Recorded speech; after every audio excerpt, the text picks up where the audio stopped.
At yun mga katips, magandang araw naman po sa ating lahat. At ngayon mga katips, 10 days na po ang aking mga chicken broiler mga katips. Ayan, kitang-kita nyo ang tataba ng mga katawan, ang tataba ng mga puwet mga katips.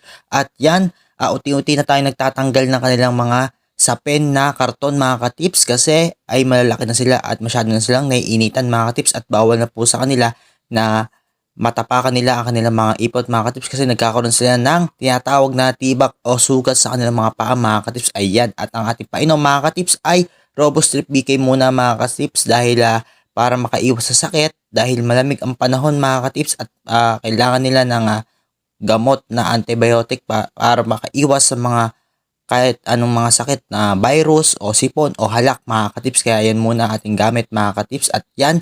At ang ating patuka pa rin ay Integra 1000 mga katips na chick booster mga katips kasi pag 14 days saka tayo maglilipat ng feeds mga katips. At yun,